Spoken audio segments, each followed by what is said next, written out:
Genesis chapter 3.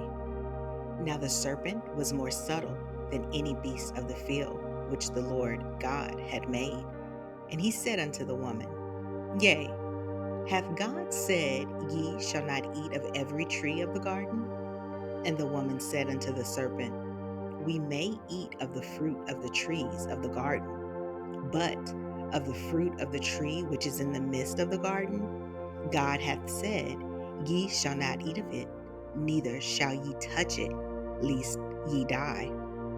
And the serpent said unto the woman, Ye shall not surely die, for God doeth know that in the day ye eat thereof, then your eyes shall be open, and ye shall be as gods, knowing good and evil. And when the woman saw that the tree was good for food, and it was pleasant to the eyes, and a tree to be desired to make one wise, she took of the fruit thereof, and did eat, and gave also unto her husband with her, and he did eat. And the eyes of them both were open, and they knew that they were naked. And they sewed fig leaves together, and made themselves aprons. And they heard the voice of the Lord God walking in the garden in the cool of the day.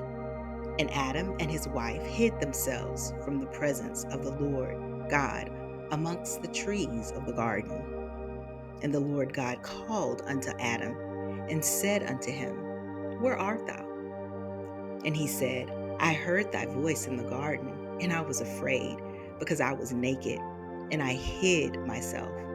And he said, Who told thee that thou wast naked?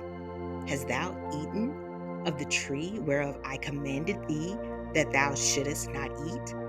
And the man said, The woman whom thou gavest to be with me, she gave me of the tree, and I did eat. And the Lord God said unto the woman, What is this that thou hast done? And the woman said, The serpent beguiled me, and I did eat. And the Lord God said unto the serpent, Because thou hast done this, thou art cursed above all cattle, and above every beast of the field. Upon thy belly shalt thou go, and dust shalt thou eat all the days of thy life. And I will put enmity between thee and the woman, and between thy seed and her seed. It shall bruise thy head, and thou shalt bruise his heel. Unto the woman he said, I will greatly multiply thy sorrow and thy conception. In sorrow thou shalt bring forth children, and thy desire shall be to thy husband, and he shall rule over thee.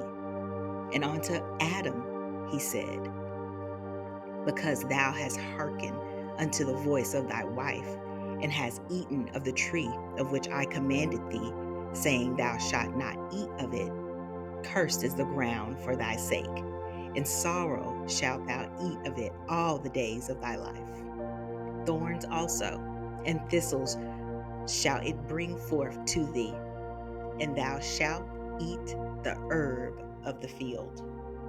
In the sweat of thy face shalt thou eat bread till thou return unto the ground, for out of it wast thou taken, for dust thou art, and unto dust shalt thou return. And Adam called his wife's name Eve, because she was the mother of all living. Unto Adam also and to his wife did the Lord God make coats of skins, and clothe them.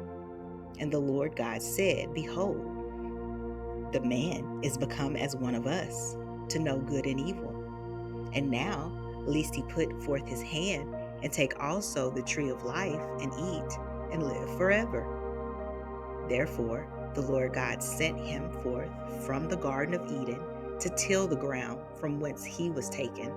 So he drove out the man, and he placed at the east of the Garden of Eden cherubims, and a flaming sword which turned every way, to keep the way of the tree of life.